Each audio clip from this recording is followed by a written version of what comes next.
And we are back. Yes. We've got another giveaway this week. Indeed. A lot of giveaway action. We got another feature giveaway this week, and TV, and a lot of fun stuff. So what are you looking forward to for the summer, Tim? Any movies anything coming down the pike other than Avengers? Everybody wants to see Avengers. Well, I was the Infinity War. Yeah. That's the big thing, though, isn't it? It's sort of like sucking all the air out of the room. Yeah. What do you got? What do you? I'm kind of looking forward to the return of Mary Poppins. Yeah. After they ran that teaser during the Oscars, and then I went and saw the thing online. I'm kind of looking forward to it. I mean, because I had one of the more challenging courses that I had at UCLA was children's literature. Which actually was a really interesting class. It's one of those classes that all the jocks take because they think it's going to be easy. They're like, kids literature, awesome. I'll just read pop-up books and Dr. Seuss and I'll totally get an A. Which is not what it is. It's Bridge to Terabithia and Mary Poppins and it was actually very challenging. You still had to write essays. Lots of Jungian analysis. Oh yeah, going on when you're studying that stuff. Yeah. But we read all the Mary Poppins books, which are nothing like Mary Poppins the movie, by the way, as people learned from, I hope, from Saving Mr. Banks. Mr. Banks, yeah. But yeah, they apparently took several, if not all, of the remaining books. If memory serves, there's like 5 more of them. And kind of mashed them all together, and the second one, the actual Mary Poppins Comes Back, I think is the second one, takes place like 6 months later or whatever. It's pretty instant. Whereas in the movie, the kids are grown up in this new movie, so they're borrowing, but they're making it their own too, and it looks like it should be a lot of fun. It's interesting as I think about it, to actually answer your question. And it's not that I'm looking forward to these movies, these remakes that are coming out probably actually later in the year or next year. But you and I talked about this earlier. They're remaking Shaft again, and Superfly. Black exploitation films from my youth, and these are terrible ideas. This is just a really bad. There are all kinds of reasons not to do either one of those things, but there they are. They're going to happen. So I must go see how I guess it would be the millennial generation. I guess it would be them. Will be interpreting my baby boom fair, which lives very much at the time that it was made. It's a reason why Superfly works and Shaft works at that particular time. But anyway, whatever. And Deadpool 2, of course, I'm looking forward to. Yeah. I find it fascinating that Josh Brolin is the go-to villain in 2 Marvel movies that open within a month of each other. Yeah. Isn't that interesting? How did that? That's it. First of all, good agenting. His agents are fabulous. I think it has something to do with that square head of his. He's going to be mostly CGI'd in the Avengers, basically. But when in Deadpool, he's there. What is he? Chain? Is that the name of the guy? Yeah. So it's good for him. What are you going to do? It's great. Good for him. Absolutely. So that'll be fun, and then still coughing, it's still a little bit. Yeah, it's gonna be with me for probably another week or two, off and on. The more you talk, the more it irritates you. And then we also get Ant-Man and the Wasp in July. In the Wasp, whatever, all the Marvel stuff. But Ant-Man, first of all, that was a surprise hit and a surprisingly good movie. Paul Rudd. Yeah. The original movie when he shows up. We'll have to see. Whether or not the thing. So look, a diminishing amount of return for me is on all these movies. That's not like I'm looking forward to any of them. Mostly, they will be things I will need to evaluate. Yes, absolutely. I mean, it's again, the fall is where I think I see a lot of interesting things coming down the pike, and there'll be some interesting foreign films. Solo, does that look any good? The Star Wars Han Solo thing? Is that looking even? I mean, knowing what we know of the troubled production, no, it doesn't. I'm such a downer. Because I know they're the fan, fan kids out there. But look, I have to look at these things sort of rationally. And evaluate them. And I'm sorry, no. Incredibles 2. Yeah, I think I may have fun with. Yeah. The only other one I can think that I'm a little bit curious about is mean, it's all summer stuff. It's all sequels. The Mamma Mia sequel. Yeah. Look, the first one. I don't know if I ever talked about this on the show. I love ABBA. I do. Yeah. I love ABBA music when it's sung by ABBA, not by Meryl Meryl, Streep and Pierce yeah. Brosnan. But here was my reaction to when I saw the movie, because I had not seen the stage production and I scrupulously avoided it. Watching Mamma Mia, I sat there. Did you see the same screening I did? Oh, Were you at yeah, the same I was screening. there, Okay, yeah. I sat there with this look of you know how people when in Mel Brooks is the original producers, the look on people's faces in that shot of the audience when they realize what they're watching. That Yeah. when he's the whole Hitler and Springtime for Hitler thing, that look of abject horror and shock. That was the look on my face for the first 10, 15, 20 minutes of Mamma Mia, and then I basically just cried uncle and gave in.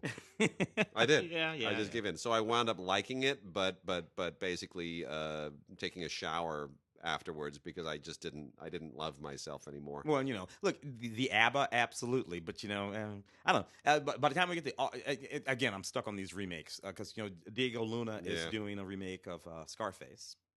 It's so wrong. Again, It's just so wrong. and whatever. I suppose it's all homage to in a certain way. They love these movies. They grew up with these movies, but I don't know.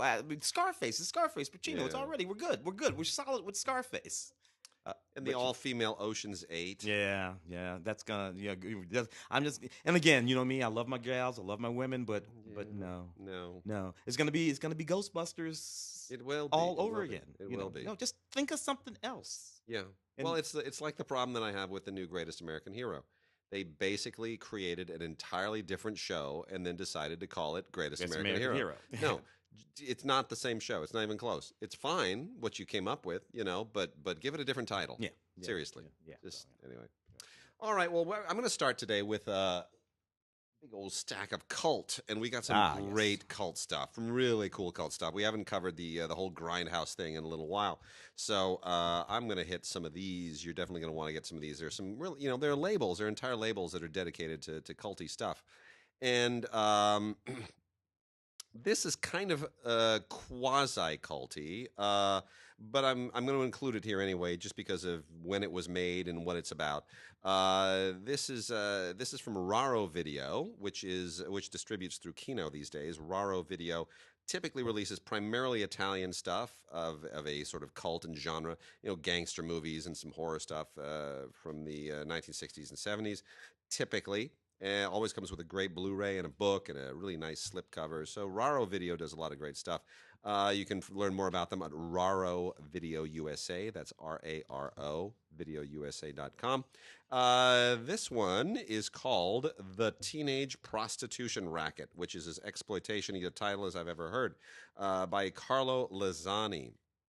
And essentially, this is a look at the toll of the sex trade and sex in life generally through a series of kind of episodic vignettes that are all some are obviously more interesting than the others, but they're all really quite interesting and provocative, and done in that kind of very garish, with those garish colors and the very sort of just that gritty sort of style of the 1970s that we associate with Italian mobster movies and a lot of other Italian genre films.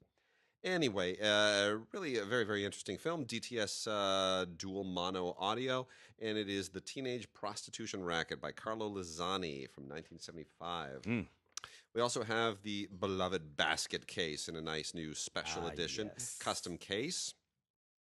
This is, well, I'm going to cough. Here we go. There we go. Tickling my throat. I love Basket Case. Basket Case is great. Made in the 1980s for no money whatsoever. This is like one of the last of the 70s Grindhouse movies. It just kind of trickled into the 1980s and 1982. It's bloody. It's it was the first film that Frank Henenlotter did before he went on to do things like Frankenhooker, which I still think is utterly hysterical. And you know what, Basket Case still works. I mean, it's the whole kind of psychotic Sweeney Todd-ish butchering excess of it it still kind of works. You know, the idea is that this guy Dwayne Bradley um, i- keeps his. He was born a Siamese twin, Yeah. and his twin. They've since been separated, but he keeps his hideous, Yeah. horrible, Yeah. demon-like detached twin in a basket. Yeah. Kind of, yeah. And they you know The twin gets away every now and then. anyway, it's quite a crazy movie. Anyway, it's fun stuff. There are so many extras on this, it's not even funny. This is from Arrow, and it's really one of the most unbelievably jam-packed Arrow releases I've seen in a very, very long time. Frank Henenlotter does a 2017 interview, which I love this. This just tells you how much fun they're having with this. When they describe, when you read through the extras on the back of this, they even describe it as a brief interview with director Frank Henenlotter, a strange 2017 interview with the director. They even tell you it's a strange interview. It's fantastic. No, but there's there's even the original archival commentary with Henenlotter and some of his collaborators is on here, which is still better than the new commentary that they put together with Henenlotter, which is still fine. Feature-length documentary on all of the Basket Case films, where there's 3 of them in total. Featurette on going back to the original locations. I mean, animated shorts. It's just tons of stuff here. Basket Case in a terrific new special edition that if you're a fan of this film or this genre, you're going to love it. Severin releases an awful lot of really, really cool culty stuff, and they always release them in these great black plastic Blu-ray cases that are just unmistakable. A couple of terrific ones here. Jess Franco films both The Sadist of Notre Dame and Sinfonia Erotica. Now, Tim has very strong feelings about Jess Franco. Who is the sort of the Spanish exploitation king of the 60s and 70s. These are right near the end of his, I guess, do we want to call it a golden period? Well, Anyways, 1979 and 1980. The Sadist of Notre Dame, they're silly. They're just really silly, and they're really excessive, and it's lots of nudity and violence and whatnot. All of it sort of adapted from medieval Marquis de Sade stuff, and it's whatever. Just Franco. It's just Franco, but it's still even though they're made in 79 and 80, they look like they might as well have been made in 69 and 70, and a lot of really interesting special features here, including a selected scenes commentary with Robert Monell, who is Jess Franco. Got like you'll get it when you like it. It's just he'll give you an insight into Franco that even Franco wouldn't. There's also The Gory Days of Librady, which is a documentary short on the legendary Parisian horror cinema that is connected to The Sadist of Notre Dame. And you'll if you are a fan of these films, this genre, you will thoroughly enjoy it. The acting is just horrendous. And if you are even a fan of the writings of the Marquis de Sade, some of which actually has literary merit, you will see none of that in Sinfonia Erotica. I want to remind you the connection to the Marquis de Sade is tangential at best. Just made a movie called Downtown Heat. Yeah. Early 90s, 90 whatever. Mike Connors, Mike Connors. Sure. Mannix was like the lead in it, which I guess tells you a whole lot about. Yeah. Mike Connors in 1990. Anyway, whatever. And then we also have 3 Blu-rays from Synapse, who also releases a lot of great genre stuff. The most interesting one of these is not the one that people might think. It's a special edition of Path of Blood, and Path of Blood is really quite this is actually a recent film. This is not a vintage grindhouse film or anything. This is from 2016. It's only an hour long, but it is it's kind of a really rudimentary animated tribute to Japanese samurai films. And even though the animation is very rough, they say that it's done in the style of South Park. I guess a little bit. I mean, it's a little South Parky, but I think it's better than that. But it's really actually quite fun. And if you know the films that it's riffing on, especially the Shogun Assassin movies and Lone Wolf and Cub movies that are basically the same thing, you'll have a real fun time with it. It's the filmmaker here is Eric Power, and I hope he does a lot more stuff because Path of Blood is really, really quite a lot of fun. On the more noteworthy level is Dario Argento's Suspiria. Aria, yeah. 2-disc Blu-ray special edition, gobbed with extras. Suspiria from 1977 is one of Dario Argento's most famous films. It is probably his most. I mean, it's tough to say between this and Tenebrae. I don't know which one's more iconic. But it's May the same year as Star Wars. Worth noting. It's he's in post production on a remake of Suspiria. Yeah, I heard that. Yeah. Well, I don't know why. Yeah. Really Dario gave us two cool things. One of them is a Suspiria. The other one is Aja. Yeah, thank you. Yeah. Well, anyway, the whole thing takes place inside a dance academy, and the horrible things that go on inside. And Synapse Films went and did a new 4K restoration of this directly from the original negative. It's gorgeous to look at. It's a fantastic Blu-ray. Whether you like the film or not, that's your taste. But they really, really just jam it with extras. There's a really interesting 30-minute visual essay by a filmmaker named Michael Mackenzie. There's a featurette on the original German locations, which is really interesting. There's a new anniversary retrospective of the film, and that tries to make a case that it was more influential than I think it really was.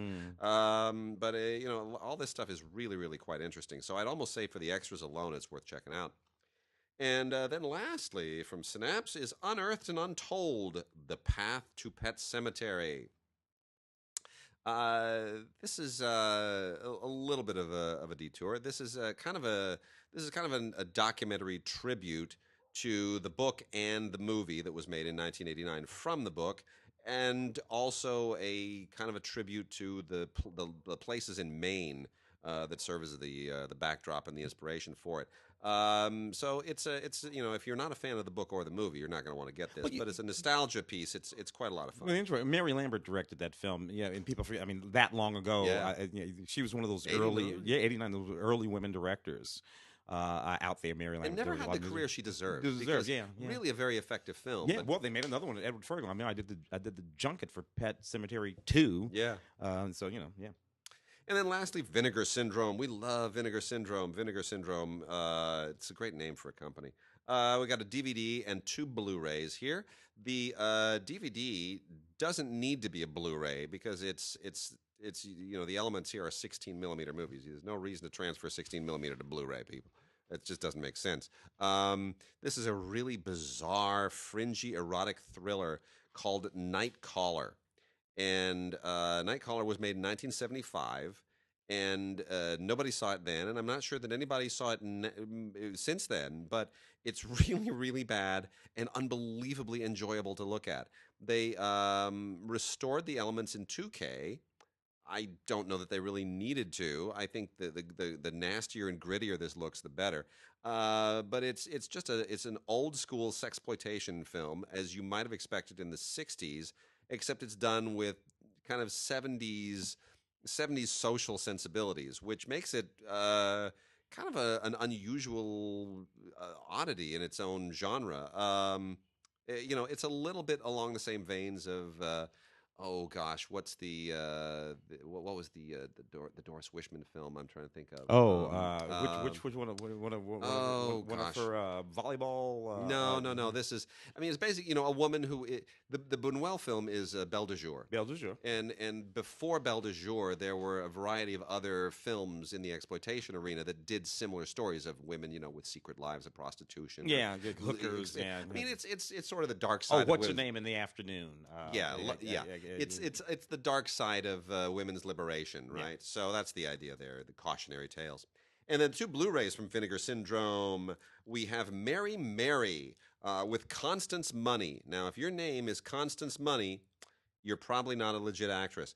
This was a quote-unquote X-rated movie at the time. It is. I wouldn't call it necessarily pornography. It's certainly Not by today's standards. no, not by today's standards at all. This is also scanned from the original 35 millimeter negative into 2K. Again, didn't really need it, but it's kind of a romp. I think it means to be funnier than it probably is. It does have a Boogie Nights vibe to it. Constance Money was most famous for starring in a movie called Misty Beethoven, which was much more of an adult movie. Mary Mary, both of Mary exclamation point, Mary exclamation point, is kind of a minor entry in this genre, but for fans, you'll probably enjoy it. And then lastly, Jama Fanaka's Penitentiary, which is a really significant movie historically. Because it's sort of the tail end of the blaxploitation era, 1979. It basically introduces us to Leon Isaac Kennedy, and it's very much sort of a transitional film, I would say, in many respects, because it technically belongs to the blaxploitation era, but in terms of style and in terms of approach and themes, it's kind of moving into the 1980s. It's moving to a different place. And Leon Isaac Kennedy is very, very good in it. But Jama Fanaka really, I'm sorry that he didn't have a better career. Yeah. I actually. Yeah, I mean, but those penitentiary movies, and Ernie Hudson, it shows up in some of the. Yeah, and they were a thing in the black community way back in the day. Right. The way they and you're right, Fanaka. I would a bigger. Here's the thing about Fanaka. I went to a. He's no longer with us. He passed. When did he pass? But maybe not that 2012. Maybe it was something like that. Not terribly long ago. And he let me see here. I'm gonna look it up. He passed 2012, April 1st, 2012. Almost exactly 6 years ago. It's really interesting. I went to a blaxploitation retrospective when they had it at the New Art Theater here, which must have been around 2001, 2002. Well, it was when we wrote that piece. The big article, So we wrote a like a double-sided retrospective for Entertainment Today. So that's 90s. That's a little early. 90s. So that's even early 90s. And it was and there was a kind of a what do you want to call it? Like a Q&A day where a lot of these people, Ron O'Neill was there. Jama Fanaka was there. The guy that played the Max Julian. Yes, Max Julian was there. They all were there for a big Q&A with the audience. It wasn't part of the screening part of the series. It was like an interaction to retrospective. And Jama Fanaka was there. And he was there with his little girl, who was probably, 6, 7, 8 years old, something like that. And I had never been a huge fan of his films in particular. I kind of like the older stuff. I like the Rudy Ray Moore stuff, and obviously, but he said something that I thought was amazing. And he said, and he's holding his little girl. He's up there taking questions, holding his little girl in his arms. And he said, I treat every single day as if it were the last, because I want every single day to be the best day that I spend with her. And I almost started crying. I just thought, this is like, suddenly I had a whole new understanding of the penitentiary films, right? Like now I understood what a big-hearted guy he was, and all of the exploitation-y stuff kind of fades away, and you see a whole different level in those movies when you suddenly know that about him, and it was very interesting. So I really, I wish he had had a longer career. I really do. Having whole had that LA moment. Rebellion period, and all Really those filmmakers interesting. came out of it. Yeah.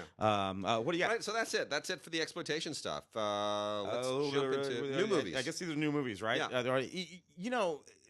Brie Larson, who I adore. Dear. She made this unfortunate movie, Basmati Blues.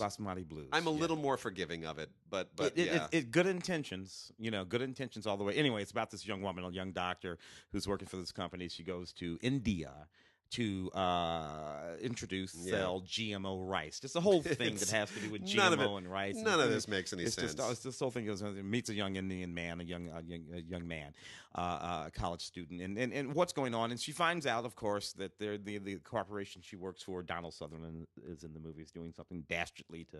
And they wrap her up in all of these Indian clothes and. This is unfortunate. So here's the thing. Kind of like what was the one with Victoria and Victorian Yes. Abdul, about Yeah, when yeah. Queen Victoria when she goes, it's kind of like that. It's Brie Larson clearly she had a hand in producing this, I believe, as well. And the whole thing is so bizarre and misbegotten. Scott Bakula is her dad. It's just this weird, like, Western movie that wants to kind of halfway be a Bollywood musical. I don't know who this guy is who co-wrote and directed it, Danny Barron. I don't know how he got all these people to be in his movie. I really don't. It's just such an unusual, strange, misbegotten thing. But here's what it reminds me of. Do you remember from 1985 a movie called Water? Oh yeah. Okay, so the only reason I remember this is because I was working at a theater as an usher when it opened, Oh, okay. and it opened and it was gone in a week. It was gone in literally a week. I remember that movie. Nobody saw it. Yeah. So Water was a movie directed by Dick Clement in 1985, starring Michael Caine, and everybody showed up in this movie because George Harrison produced it. And so George Harrison got everybody that he could to throw him a bone and just show up in it for some reason. Ringo Starr and Billy Connolly, Eric Clapton, Brenda Vaccaro, all these people just show up in this movie for no reason. Valerie Perrine shows up for no reason whatsoever. The idea here is that there's this, I'm looking at that one sheet with him standing there with the hat and the whole thing. I'm like, oh yes, it's ridiculous. So the idea basically has to do with water that is a laxative and a colony in the Caribbean, and everybody wants the water. And I don't even remember what the plot was. I just remember watching this and just thinking, this is such a weird cultural collision nonsense. Anyway, Basmati Blues does not warrant that much discussion, but it totally reminded me of that. I just felt like I was watching Water all over again, where all these disparate elements collide and just fight to somehow try to share space, and it doesn't come together. Yeah, and of course, again, good intentions. The point of the movie is that she is trying to say, "Oh, look at us. We've treated these people so badly, but that's okay." And then you have the romance and they fight, but whatever. I'll go away. I'll go away. Now, on the other hand, another movie. This movie, Sweet Virginia, hell of a little thriller here. That a lot of people didn't see, but I got to tell you, is a hell of a little thriller here. Yeah. John Bernthal and Christopher Abbott in this movie. It's Bernthal, who plays Punisher. Punisher. Netflix. Yeah, exactly. He was kind of an imposing guy, interesting guy. I first caught up with him in Walking Dead, I guess, when the early part of the Walking Dead. Anyway, there's this little town, this little community. There's already been these murders in this community, and you have John there, and this Abbott comes in, this other guy comes to the town, and they have this odd little relationship, very tense, but they actually become friends.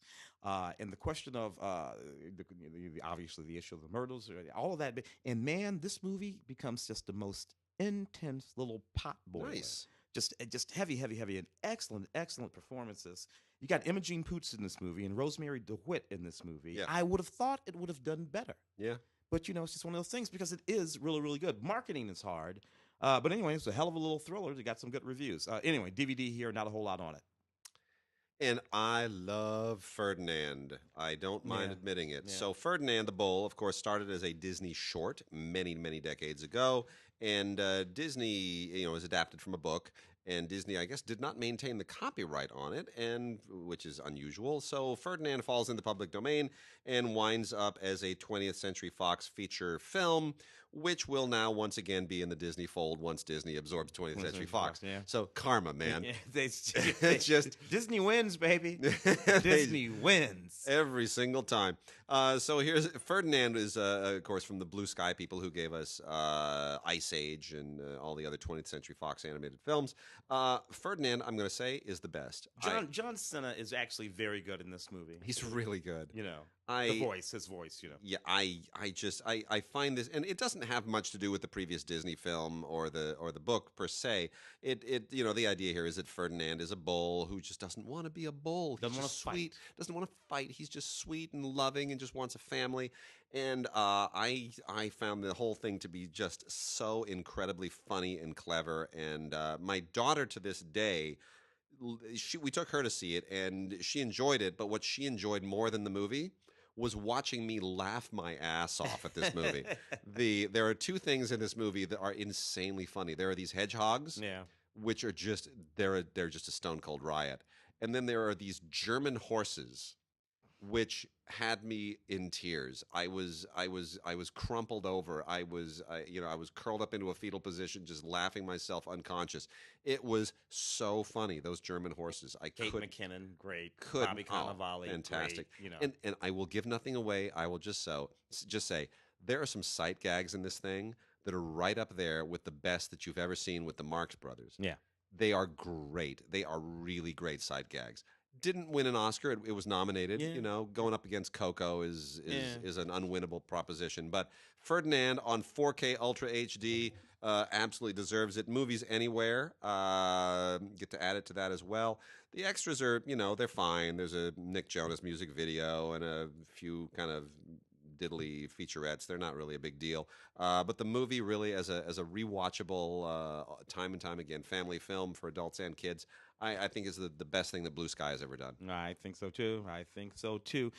Choke Slam. This was again another one of those neat little movies. Just these little indie movies came out. Christopher Marquette, and that you'll know, you might not know his name, but you'd know his face if you saw him.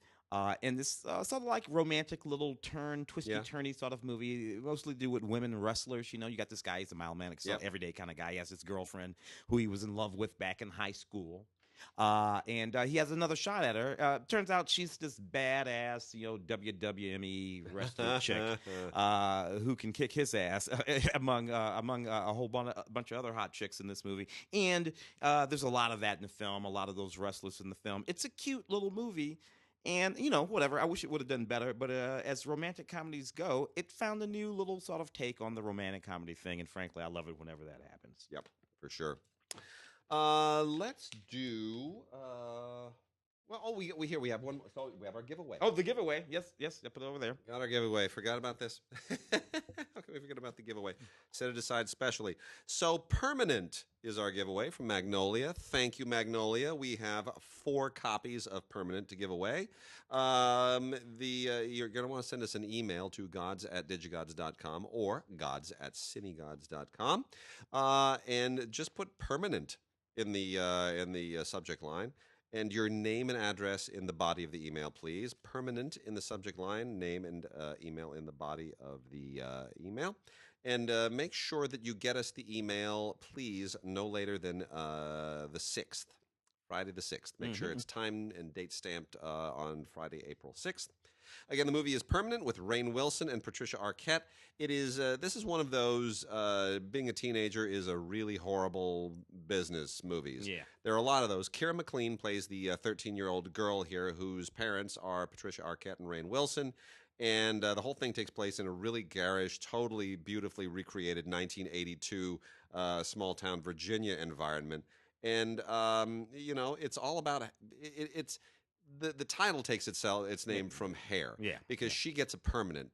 She has tough hair, rough hair. It's how hair impacts your social circle, your relationships with people, and how this is sort of the beginning of the end for all of her attempts to fit in with the new school. And there are issues with the teachers and all this other stuff. And of course, at the same time, her dad, Rainn Wilson, is trying to sort of improve his position with the worst toupee you've ever seen in the world. And again, that's the other part of the hair equation here. Patricia Arquette is all frumped up and just wonderful as the mom. As a snapshot of 1982, particularly this milieu in 1982, and all the issues that surround the hellishness of teenage years, Permanent is quite a lot of fun. Nice packaging, slipcover with all kinds of early 80s leftover disco motifs on it. I think you can have a lot of fun with this. This is on Blu-ray and a few extras, alternate scenes, deleted scenes, and featurettes. And we are giving away 4 of them. So please send us an email to gods@digigods.com or gods@cinegods.com. Time and date stamped by Friday, April 6th. Put Permanent in the subject line and your name and address in the body of the email, and we will pick 4 winners by April 6th and let you know that following weekend and send these on out to you.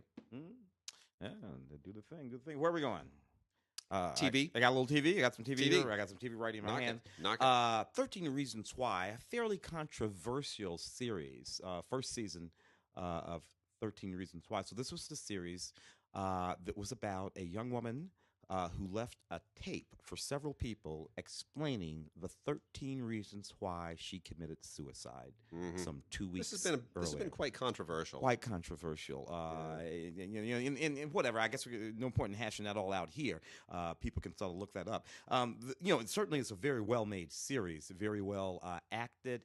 I can tell that they're trying to be sensitive to the issues. Yeah. Obviously, whether or not they achieve the correct level of sensitivity, I suppose, is for for people to sort of like discern for themselves. But that's what's going on in the show. This box is just an absolutely gorgeous box. I love the way they've done that sort of photography there with the reflection and a little relief right there. So anyway, it's a deeply moving and powerful series. This includes several special features, behind the scene things regarding the film, and obviously a discussion of some of the controversial material in the film. So at least when you get this, you get the controversy and a sort of explanation of what they're thinking.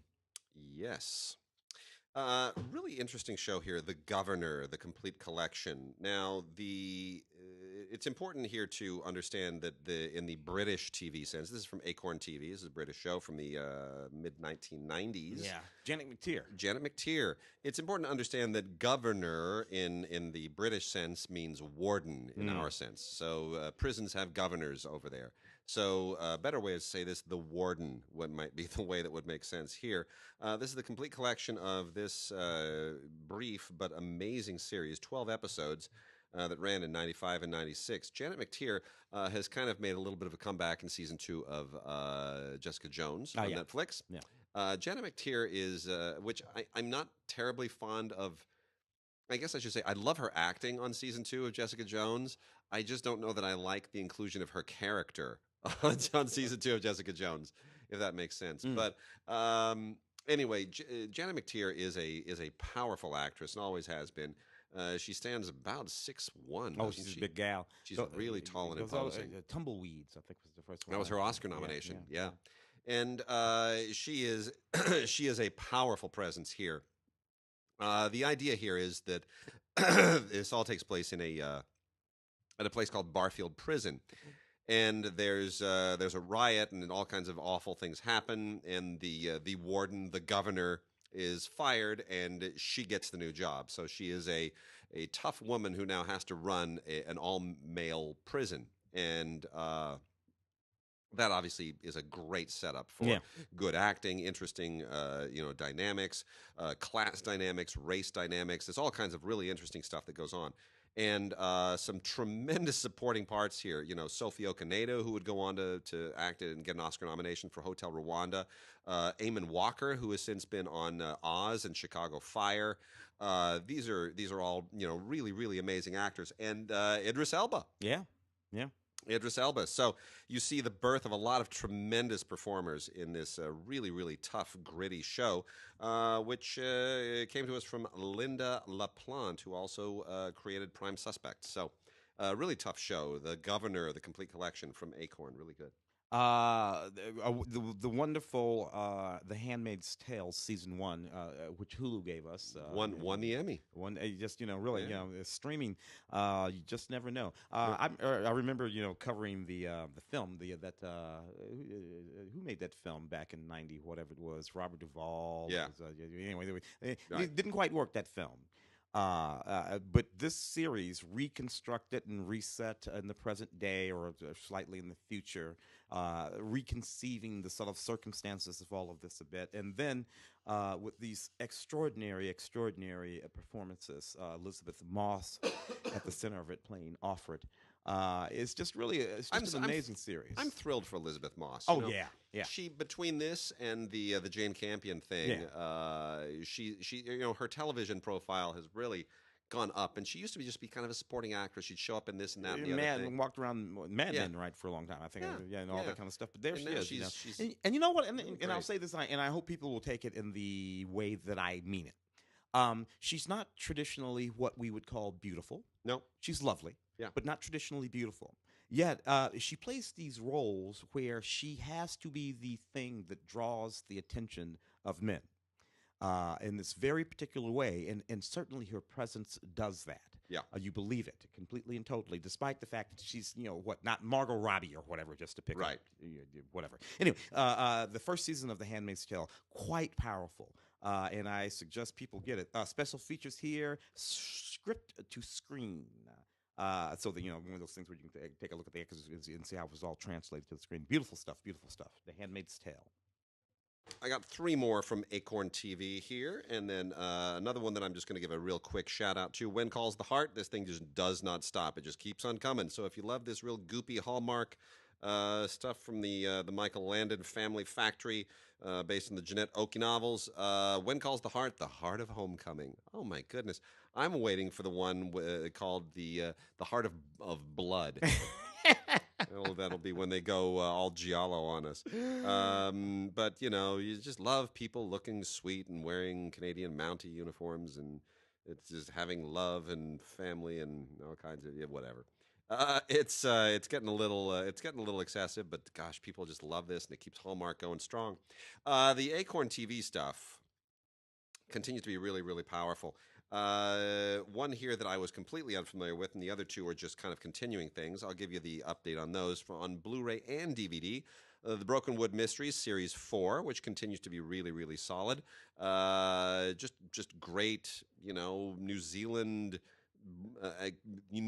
style British procedural mystery crime solving, basically.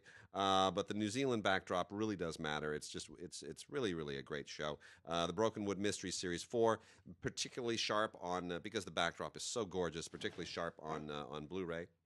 A Place to Call Home Season 5 offers us a wonderful snapshot of Australian life and drama and intrigue in 1958.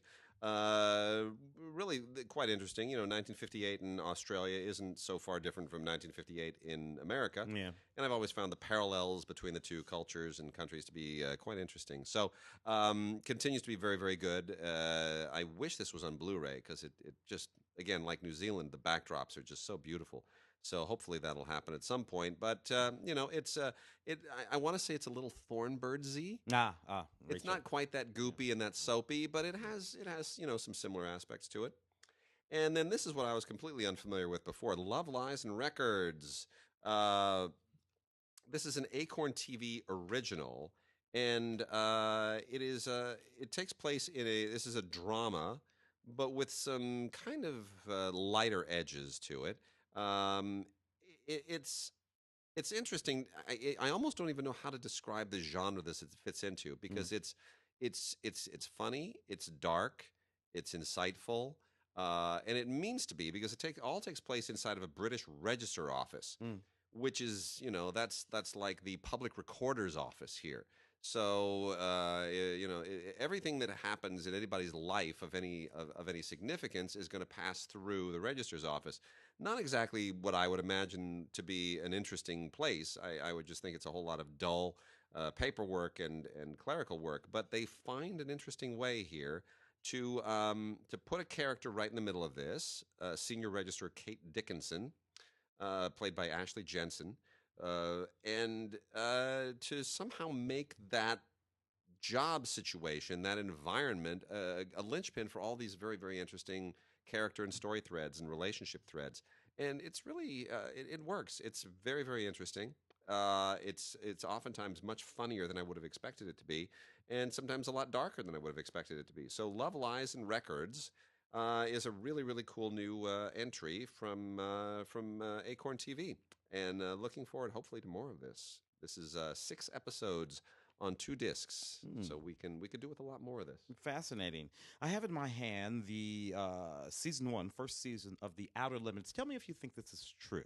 Okay. There are Outer Limits people and Twilight Zone people, and generally speaking, they're not the same people.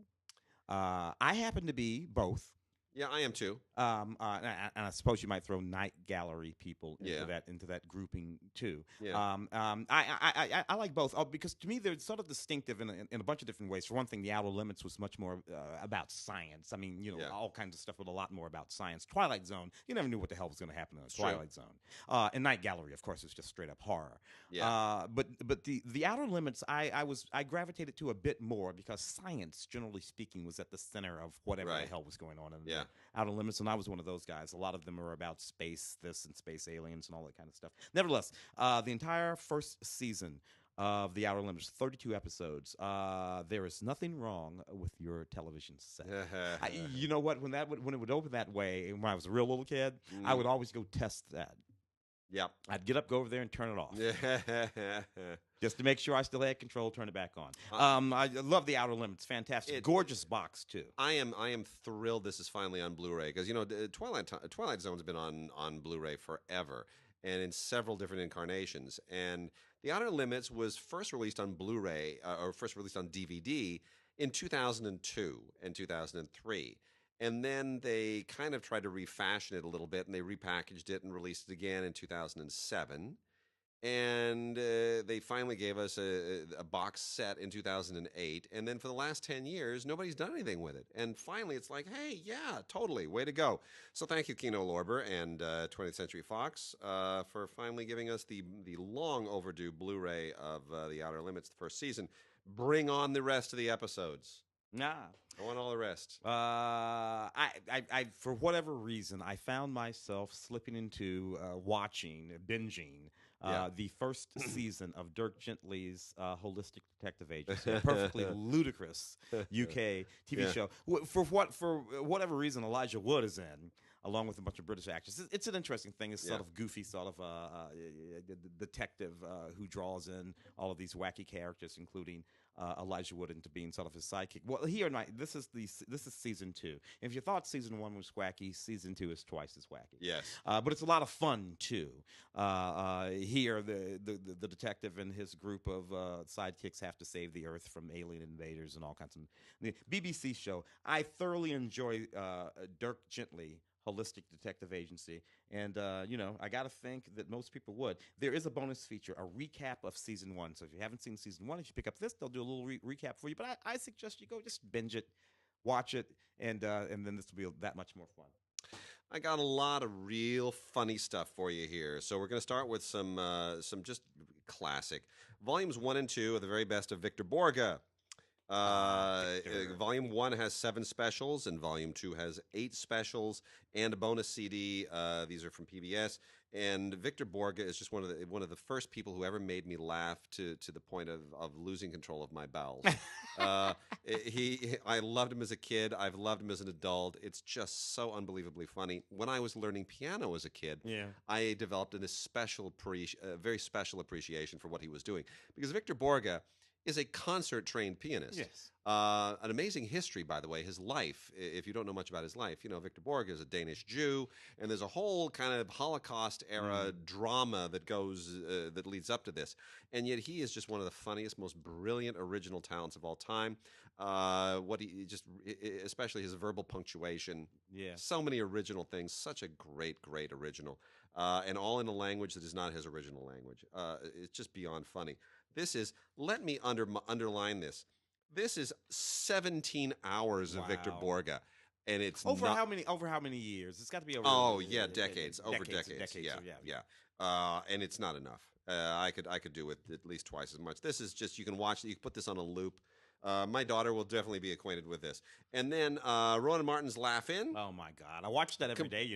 Complete 3rd season. Yep. 3rd season, this thing's really hitting its stride. Just a gem, just a cultural archive. Yeah. Of humans, of people from the culture, but also ideas and thoughts and the scene of the day, the things that they would talk about. So much of which, I literally do watch it every day. It comes on one of the broadcast channels where they play nothing but old shows. Yeah. And I'm watching this show and I'm seeing Dick Cavett and I'm seeing Richard Pryor and I'm seeing Lily Tomlin. This is a great season. I mean, obviously Goldie Hawn was a regular on the show, and she's still very much in our consciousness. But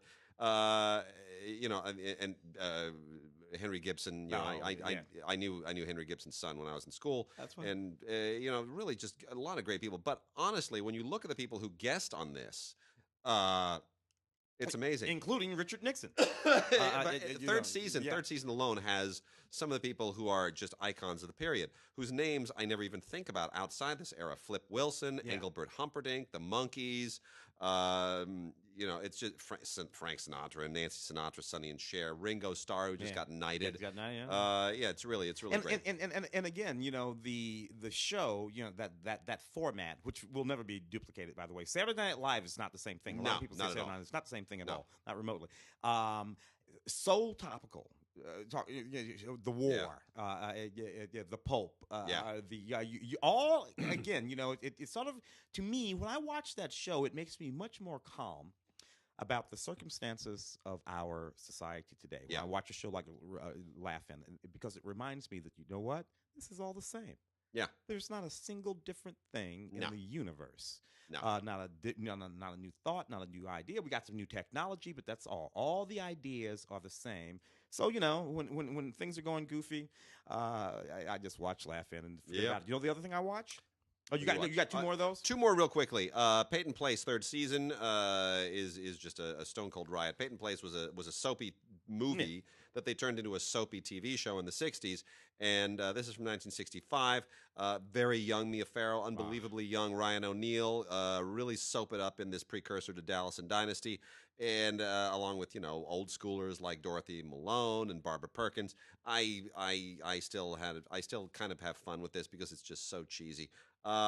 Yeah, I mean, there's really nothing that works about this anymore. No. It's just funny to. It's an archive of a period. It's just an archive of a period.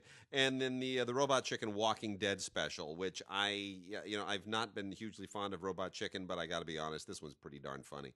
This is just going zombie with stop motion animation for some reason just is unbelievably funny. So I applaud them for actually even thinking that they could go there and that they could take their whole Robot Chicken animation thing into the world of zombies and The Walking Dead. Really quite a lot of fun, and also comes with digital copy. Yeah, funny, dude. I'm so glad you let me do this one, Mr. Rogers' Neighborhood. This is a collection. This is the 1968, 1918 50-year collection, which is weird because 1968 to 2001 is how long the show ran. But nevertheless, it would be the 50th year. This includes 30 classic episodes, so it's curated. It's not every single episode. There are over 890 odd episodes for the actual show. But this does include the original pilot, black and white pilot of Mr. Rogers' Neighborhood. Let me just say that, you know, Fred Rogers, this show, it was just a most extraordinary thing. Many of the most important lessons I learned about being a human came from Fred Rogers, and I think that's probably true of a whole lot of people. I mean, even more than Sesame Street for me. I know a lot of people our age, it would have been Sesame Street for them. You know, I enjoyed Sesame Street. I was a Sesame Street kid. Sure I was. Big Bird and all of that. But Mr. Rogers was a human, and despite all of those other characters, Mr. Rogers was this human. And I got to tell you, and again, this is coming from, you know, a brother who lived in the hood. Yeah. Cranking up this dude every afternoon. Yeah. Would just settle a brother down. You know, I'd be like, oh, okay, you know, there's a cat like that, and he would, and so it was just a beautiful thing. So this is the 4-disc set. It's that the original black and white pilot, right through episodes through every decade, including right up to 2001. Here's my, you know, I watch Mr. Rogers every afternoon as well. Like I think everybody did. Here's what came through for me. And you don't know it at the time. You don't know really what attracts you to him or his show with that tinkly music and the whole thing. But you look forward to it. And here's what it was for me as I look back on it. It was kindness. Mm-hmm. The show was kind, and it was personal. And he looked right into that camera, and he took advantage of television in a way that people took advantage of it in the early days of television in the 1950s, and which by the 1970s, people had kind of forgotten that it had that power. Everything was about, you know, sizzle and TV and cutting and drama and action and funny, and that just the idea of being very simple and one camera and personal and just reaching through that camera and talking to people it still mattered to kids. Yeah. And for kids who need somebody to be kind to them, whether they're being picked on at school or they have no siblings or they're in a broken family, whatever it is, that kindness mattered. If your own dad was not like that, that guy was a hell of a surrogate dad. It was great. Fantastic show. A couple of Blu-rays here. One 4K, the other one just regular Blu-ray. The regular Blu-ray is Nightfall Season 1 from the History Channel. The History Channel trying to do a little bit of the same thing that they did with Vikings by telling the story of the Knights Templar and dramatizing the Knights Templar in the same way that they've dramatized Vikings, weaving a little bit of history in with a whole lot of bloodshed and gore and sexy drama and as much as you can do on the History Channel. It's kind of the same formula. It is, I think, similarly problematic on a lot of levels. Vikings is interesting because my ancestor, who was the first Duke of Normandy, has become a character on Vikings in the last few years. And it's a little weird looking at Vikings and going, that's not my family. But anyway, the Nightfall is, I know a fair amount about the history of the Knights Templar, as I was a history major before I was a film major. So a lot of this stuff was on my radar. And this really takes some pretty loose liberties. I give them credit for not going completely off the reservation. They still try to weave in bits of history in a significant way, and they kind of do. The Holy Grail stuff gets a little bit wonky, but still, it's for sort of third tier Game of Thrones stuff. Yeah. It's not on the same level of Game of Thrones. It's not even on the same level as what they're doing now on Into the Badlands, which is just sensational. But it's maybe a half a notch better than Vikings, I think, just because it's a more interesting milieu.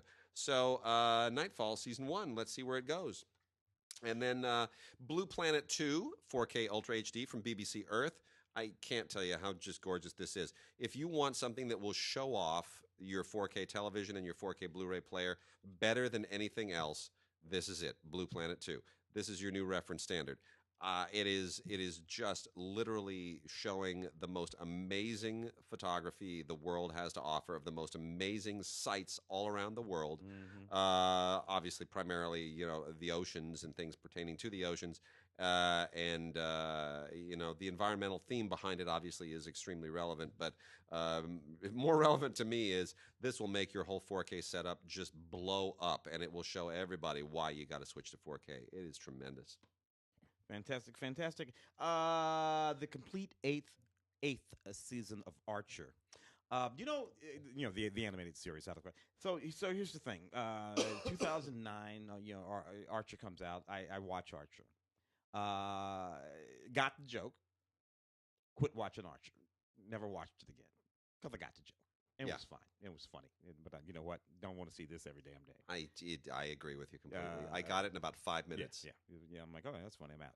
But nevertheless, it hung around for another decade or so. This is the complete eighth season. It's still just about the same show that it was when it started, oddly enough. This has special features, audio commentary on select episodes. 2-disc set contains a total of 8 episodes. Enjoy your 8th season of Archer. All right, let's see what we can get done here. We got a few minutes left in the show. A whole lot of classic movies that we have here. Kino has really just bombed us lately with some unbelievably great stuff. And I'm gonna roll through the Kino lineup here. I am a mad fan of W.C. Fields. My father had interfaced with W.C. Fields a little bit, admired him greatly, and always kind of trotted him out to me as a great example of somebody who was an amazing wit, a very smart comedic talent in how he sort of used physical comedy and verbal comedy in a very low-key way. You watch W.C. Fields, you really are learning a lot. And, of course, came from vaudeville and that amazing training ground that gave us so many people in the early days of the movies. The two that they are giving us here, Running Wild and It's the Old Army Game, not really among the more well-known W.C. Fields movies. These are both, basically from the he started in the silent era, like a lot of these guys did, and then transitioned. And people forget that there was, we think obviously of Chaplin and Keaton and those guys who primarily were silent figures, but never, Harold Lloyd, but never really fully made the jump to the sound era. They always kind of struggled in the sound era. But there are those who started in the silence and hit their stride in the sound era, and that includes Laurel and Hardy. Yeah. And W.C. Fields was another one of those. It's the Old Army Game is a kind of a late silent from 1926, and we associate so much of W.C. Fields with the voice and the verbal comedy and all that you sometimes miss how great he was when he was in the silence, where he really kind of plied his trade. This was his fourth film, but this is allegedly the one where he kind of was able to make his form his persona and make his character, and it's adapted presumably from a play that he had written. So you do see how you're taking a play where there's dialogue and turning it into something silent where there isn't dialogue, and it's really very smart. It's really, really, really very smart. The whole idea here, the whole gimmick is rather simple, but he is so unbelievably funny, and it's such a smart film. This is mastered from the original Elements, from the version, the Elements preserved by the Library of Congress, and it's terrific. You also get an audio commentary from James Niebauer, who is the author of the W.C. Fields films. And then the 1927 film, Running Wild, which comes right after it, is, I think, the last silent film that he made before he went to the talkies. And this is even funnier and even smarter. It's black and white, obviously, again, and has another audio commentary on it by Niebauer. And once again, mastered from the Elements in the Library of Congress. But this is a little bit different. This is a little bit more slapsticky, not adapted from a play. This is written specifically for the film, for the screen. And you do see kind of a different sensibility to W.C. Fields here. You see somebody who, for a moment, was maybe going or thought that he might be going into a Max Sennett direction, and eventually chose not to. So if you want to fill out your understanding of W.C. Fields and the genius of his comedy, those two films are really essential. And then here are the rest of the Kino lineup: Fistful of Dynamite, otherwise known as Duck You Sucker, with Rod Steiger and James Coburn. This is just a rollicking Sergio Leone a kind of comedy western that came on the heels of the Eastwood films. It doesn't mean to be anything other than an awful lot of fun. Two guys just lighting it up. I sometimes compare this to like a spaghetti western version of The Man Who Would Be King. You're watching two guys have a lot of fun. Yeah. Steiger and Coburn are just a great team together. No Orchids for Miss Blandish was kind of a scandal at the time. It's not really that scandalous to look at now. It's a very solid noir directed by Saint John L. Close, who isn't really that well remembered, but the movie is, and it certainly has some very interesting performances in it by people who are otherwise not very significant at the time. It is it's kind of basically a British noir, but it was remade into The Grissom Gang in 1971, which is a Robert Aldrich film that most people remember much more fondly, based on the same novel. But No Orchids for Miss Blandish has obviously a profile all its own. We've got Stingery with Irene Dunne and Richard Dix, directed by William Wellman, who had previously directed the Oscar-winning All Quiet on the Western Front. This takes place in Australia in the late 19th century. It's got an audio commentary by Wellman's son. It is a perfectly serviceable 1934 period melodrama. Nothing particularly, memorable about it. It just has a great cast. Richard Dix and Irene Dunne, both pretty terrific in it. The three that I'm going to recommend most highly here: Joan of Arc, starring Ingrid Bergman, directed by Victor Fleming.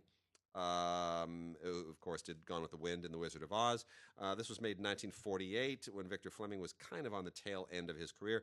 This film catches a lot of flack. I actually think it's a very, very good film. Of all the many Joan of Arc films that have been made, it's obviously not the most faithful, but It's not Theodore Dreyer or anything, but it's Ingrid Bergman's really good in it. John Barrymore and Myrna Loy in David O. Selznick's Topaz, which is a wonderful movie from 1933, early sound era. Has a commentary on it by Kat Ellinger, which is very, very good. It's very much a movie of its day. It's clearly all shot, melodrama, period melodrama as well, all shot on a soundstage. But Barrymore is terrific. And then The Lion in Winter with Peter O'Toole and Katharine Hepburn. Tremendous movie. Yes. Tour de force of acting. They have the archival commentary from Anthony Harvey, the director, is on this. I know a little bit about Anthony Harvey because Anthony Harvey worked with my friend Martin on The Ultimate Solution of Grace Quigley, which Martin wrote and Anthony Harvey directed, and apparently not very well, in Martin's opinion, because Martin's writer's cut is recognized by Leonard Maltin as the only writer's cut in the history of the movies. Oh. And Martin will tell you all about why Anthony. Well, Martin's passed now. He was passed, but he'd tell you all about why Anthony Harvey was really messed it up. But he did a great job on this movie. It's wonderful. You don't even know that Peter O'Toole and Katharine Hepburn are like 20-some years apart. Yeah. And Peter O'Toole is playing the same. He's playing King Henry the Second, is it? Just as he did in Beckett, but a much older version. Yeah. And then the last keynote here is a double feature of Mike Binder films. Crossing the Bridge and Indian Summer. I like Mike Binder a lot. I think he's a really underrated writer-director. I did the junket for Crossing the Bridge and Josh Charles and all those guys. Oh, did you? Before that Baldwin went nuts. I think Stephen Baldwin. You see, I'm not a huge fan of Crossing the Bridge, but I love Indian Summer. Yeah, that was beautiful. Indian Summer, I just think is an absolutely wonderful, wonderful, incredibly fun movie. And the main reason that I love Indian Summer is just the cast. It's a tremendous cast. Alan Arkin, Bill Paxton, Elizabeth Perkins, Kevin Pollak. Yeah. It's so much fun. So he learns a lot. This is about a bunch of people who go back to the summer camp that they enjoyed as kids 20 years later and try to relive the experience. And there's a very funny cameo in here too. It's a sweet movie. I like it a lot. I got a couple of Hal Roaches. Hal Roach, of course, known for comedy. One of the DVDs features 3 Hal Roach films, classic comedies. Turnabout, which is really a neat movie. A movie that was based on a book by the guy who created the Topper series, which is kind of interesting. Housekeeper's Daughter, 1939 film. This one was kind of neat, too. Sort of a front-pagey murder mystery sort of thing, with a newspaper, a couple of newspapers investigating a murder and all this kind of thing. The one that I like the most, though, is Roadshow. This concept's fun. You could not do this concept today. It's about a guy with a lot of dough. He finds himself in a situation where he's committed himself to marrying this person who's plainly a gold digger, and he gets out of it. He pretends to be crazy. You can't do that today. Anyway, so 3 classic Hal Roach films: Turnabout, Roadshow, and The Housekeeper's Daughter, and then Hal Roach from a 1939 film. Different sort of thing for him, Captain Fury, which is more of an action adventure, romance kind of thing rather than his classic sort of comedy thing, set in Australia and all that kind of stuff. What I like about this movie is buried way down in there. If you're paying attention, you will see John Carradine in this movie, Virginia Field, all of these people just, hardly anybody in 1939. Yeah. They're in this movie if you're looking close. So sort of neat. Hal Roach, Captain Fury from 1939. We got 3 great ones from Olive as well. Olive Films has been licensing a lot of really fun stuff. The Hallelujah Trail with Burt Lancaster and Lee Remick from I love that movie. 1965. Oh, yeah, dude. Yeah, it's great, right? The best thing about this is the score by Elmer Bernstein. Best thing about that is Lee Remick was fine as hell in 1965. That's the best thing. She was. That. The Elmer Bernstein score is just terrific. John Sturges, of course, of the Dirty Dozen and many other great movies, directs the daylights out of this fantastic widescreen 2:3:5 aspect ratio. It's just gorgeous. One of the all-time great westerns of the 1960s with a tremendous cast: Burt Lancaster, Lee Remick, Jim Hutton, Pamela Tiffin. And this was made by the Mirish Corporation, Yeah. who was doing all the Pink Panther stuff and the Billy Wilder stuff. They were the first independent company, by the way. Really? And, Walter and Mirisch is here? Walter Mirish is still with us. Yeah. Kicking it. And then also Great Balls of Fire with Dennis Quaid playing the legendary Jerry Lee Lewis. Not very well, I'm afraid. Young Winona Ryder. I think she was like 14 or something. Yeah. when she did that movie. You know, So beautiful, it was ridiculous. Dennis Quaid is a little bit miscast. He's acting the hell out of this part, and he's overdoing it to try to be as flamboyant as Lewis was when he, just burned with up that leg out there. But it's too much, Alec Baldwin played his Jerry Lee's cousin was Jimmy Swaggart. And I'm pretty sure Alec Baldwin played Jimmy Swaggart in that movie. Yes, he does. And I wanted to like this more because I love Jim McBride as a director. Jim McBride's always made some fun films, but this movie just it's like too much. It's just too much. It tries too hard, and it tries to sensationalize too much the whole issue of the relationship. Yeah, right. That's it. Well, anyway, it's there. It's on Blu-ray. All of it got a good get gave with us that. Winona Ryder. That's Winona like Ryder. my first Winona Ryder movie. And then John Frankenheimer's unbelievably great Birdman of Alcatraz from 1962, which won Burt Lancaster an Oscar, very deservedly. Another tremendous Elmer Bernstein score. Wonderful supporting performances, especially by Carl Malden, who's always just damn great, and Telly Savalas. This is just a really, really great movie. Carl Malden and Telly Savalas. Those are two names you don't hear a whole lot. You don't. And what a great, wonderful, wonderful movie. The story of a guy in Leavenworth is not something that you would normally expect to be as heartwarming and humanistic as this is. Yeah, a prison movie. It's a prison movie, man. But it's great. It's just a wonderful movie, and everything about it is great. Edmund O'Brien is tremendous. Everything clicks. It's just one of Frankenheimer's very best and a very unusual Frankenheimer movie. So, 1962, the tremendous Birdman of Alcatraz on Blu-ray. Thank you, Olive. Indeed. A couple of these sort of disparate films. The Burbs, man. Tom Hanks had a funky little run there for a minute. The man with one red shoe. It was bumpy. Joe versus the volcano. Burbs is bumpy. The Burbs is was one of them. And an idea. But it has a following. These people. Joe Dante film. Yeah. And this has all kinds of fantastic special features on it. So I don't look if you're sort of Tom Hanks completist. I happen to be a fan of young, funny Tom Hanks. Yes. Splash, Yes. The Bachelor Party. I like that guy. Yeah. The guy that was running around in the dress on Yeah. the TV show, Yeah. And then Tom Hanks, I guess about the time he hits what? Bosom Buddies. Bosom Buddies. Yes. About the time he hits Philadelphia. Now we got Academy Yeah. Award nominee Tom Hanks. Yeah. And he's the Academy. He's that guy for about The Jesus of the 90s. Yeah, whatever with that guy, he's fine. Yeah. But I'd have shot his ass in Saving Private Ryan. Yeah. But The Burbs, it's one of these sort of wacky. Tom Hanks is a little bit darker kind of guy movie. This particular DVD has an alternate ending on it, and it's worth it for that alone. And Leatherface. However, Leatherface, Texas Chainsaw Massacre 3, which, by the way, still came out in 1990, which tells you how old these damn movies are. Yeah. How far they go back to the, I guess, 70s, middle 70s was that first Leatherface movie. Based loosely, very loosely, on the true story of a serial killer in Texas, who would do some absolutely horrible things. This particular film is not worth getting out of the box, except for the fact that Viggo Mortensen is in this movie. No kidding. Why? Got to start somewhere, baby. Oh, my goodness. All right, and then last two are just completely from Mars here.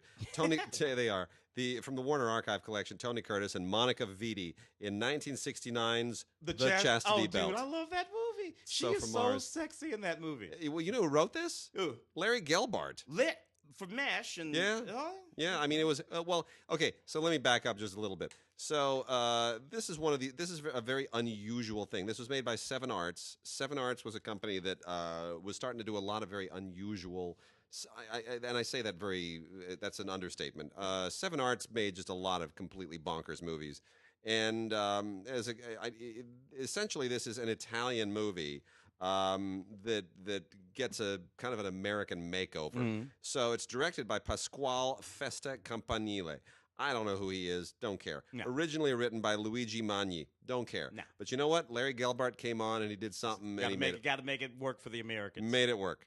And it's a ridiculous movie, but Monica Vitti is like ridiculous hot in that movie. Just so completely bizarre and hilarious. So yeah, I give Larry Gelbart a lot of credit for making this movie what it is and working. It's a medieval comedy that it's not really even like Monty Python and the Holy Grail, although it'd make a great double feature between those two films. It's closer to Barbarella. Yeah, something over there. Yeah. It's like if Barbarella mated with knights that say knee, and I don't know. That's kind of what it is. But the whole idea of strapping her up with a chastity belt and sending her off on the Crusades, that's basically what it is. Here, have a chastity belt, go on the Crusades.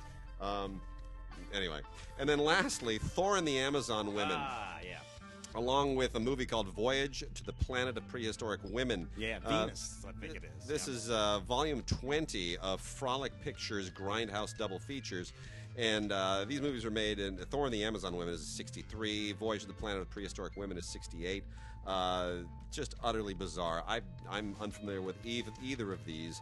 But, Frolic Pictures is doing a great job finding and putting out some really weird... Remaster those. They look good. They look fine. Yeah. They look fine. I mean, you throw this on when you have some friends over just to have something for laughs. Yeah, that's it. That's what it's for. So Frolic Pictures is really doing a great job, kind of scraping the bottom of the grindhouse market there, and giving us a few little tidbits. So with that, we are done, and we will see you next week. Bye bye.